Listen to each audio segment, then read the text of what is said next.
I meditated for 30 minutes every day for over 3 years, and my life as a result changed dramatically. 3 years ago, I was living my life day to day, and I didn't really know what I was doing. I didn't know what to do, I didn't know what I wanted to do.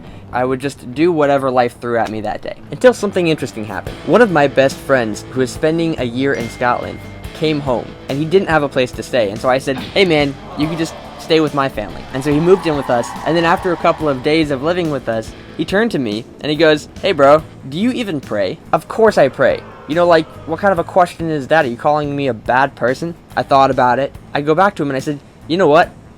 I don't pray."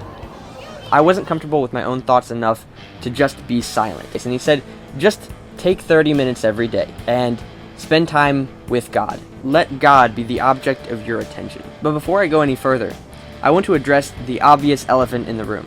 "Peter, I thought this was a video about meditation. Why are you talking about prayer?" And the reason that I'm making this connection here is because everybody who's talking about meditation is essentially, from a practical standpoint, they're discussing all of the work that goes into prayer without the benefits that actually comes from it. And let me explain. If this process of introspection is a tree, then meditating, quieting your thoughts, and allowing yourself to be present in the reality of, the universe, is only the roots. And the best thing about a tree is the shade that it provides or the fruits that it bears. And so this is where prayer is introduced, right? So meditation is only the groundwork in which you can build upon a very fruitful prayer life. So there are 5 things that I've gained as a result of letting it flourish into a prayer life. So I don't want you to disregard prayer simply because that's what religious people do, because when everyone is trying to meditate, the benefits that they're looking for are actually the benefits that come from the prayer, not from just the action of quieting yourself. So I knew prayer was important, but I didn't realize the power that can come from it until I completely devoted my life to it, and I went all in. That only happened as a result of me getting called out. So I was all in. Day after day, I would wake up, I'd head to the chapel. The commitment that I made was just, I was going to drive to this chapel every day. And I could walk in and decide that I didn't want to be there and drive home, but as long as I got there, I did what I signed up for. And what I realized is, as long as I got there every day, I could take the 20 minutes or the 30 minutes to just sit with God. And after doing it for a period of 10 days, 20 days, 30 days, it formed this habit. I gained 5 things that all on their own are a good enough reason to throw yourself into this intentional time of introspection, and yet cumulatively together make up probably one of the most high leverage activities you could ever do throughout your entire life. This tree that we're growing, built on the foundation of meditating, is going to flourish and bear fruit in your life. And so the first of these 5 fruits that this tree is going to give you is the opportunity for spiritual renewal or realization. As humans, we are eager for spiritual experiences. This is why people take psychedelics, because we're desperate to have these spiritual experiences, because we were made for them. So a friend of mine compared these psychedelics to spiritual pornography, in the same way that we are made for sex, and porn is just a manufactured or artificial way of us trying to encounter this thing that we were made for.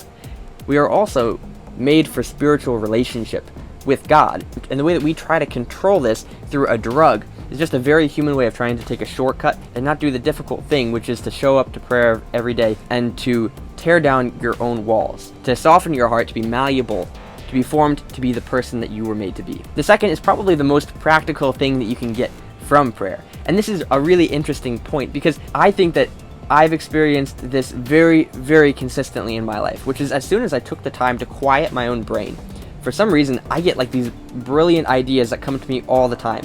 When I'm in the chapel, for some reason, I get great business ideas. I get marketing ideas. When I'm just like in the middle of my prayer, it'll just pop into my head. I don't actually know why, but I know that it always comes to me when I'm in prayer, and it doesn't come to me when I'm just driving around, or it always comes through this process of intentionally giving your time to God. And so here's my theory.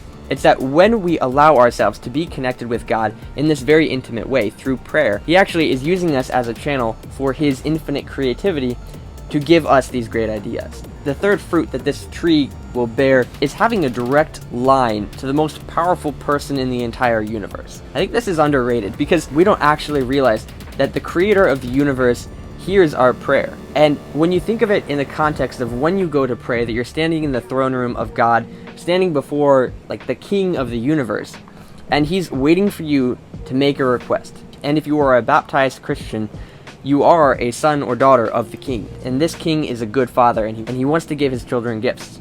And so, make your petitions known to God, and you might be surprised. He might just answer you.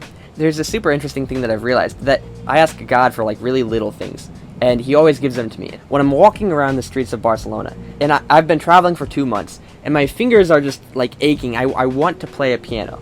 I say, God, send me a piano. And I haven't seen a piano for 2 months. And within like, I don't know, 5 seconds of me saying that prayer, I can hear the sound of a piano, and I just follow it. And there's this guy playing a piano. I asked him if I could play, and he was obviously there to make money. And yet he let some American kid kick him off his own piano and play one song just because he was a nice guy. I have no doubt in my mind that that was coordinated by God.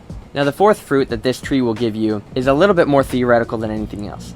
It is an unexplainable peace. Before I started praying, I had a really hard time being quiet, and I didn't know why. I would turn to things like rap music or something that was really stimulating so that I didn't have to be alone with my thoughts. And what prayer gave me was the ability to be alone. And so what's interesting is that it's hard to take time to pray because it's difficult to be alone with your thoughts, and yet praying is what makes that easier.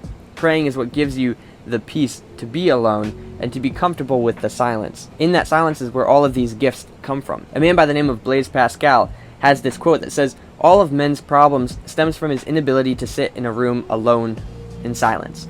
And I think that that's really true. The final fruit that prayer has to bring you, the bow that we're going to put on these 5 things, is also a very practical gift that God has given us through prayer. It is the guidance and clarity that we can get when we take the time to give our attention to God. Because life gets hard, but knowing that God is orchestrating a path and leading you step by step is a game changer when it comes to navigating the chaos of life. So just in summary, make sure that you're taking the time to create silence for yourself so that you have the opportunity to not only think for yourself, but hear the thoughts of God. While meditation alone can be beneficial, it's important to recognize that the fullness of benefits only comes when it's combined with prayer. Prayer offers a deeper dimension to meditation that all of the gurus aren't even getting for themselves.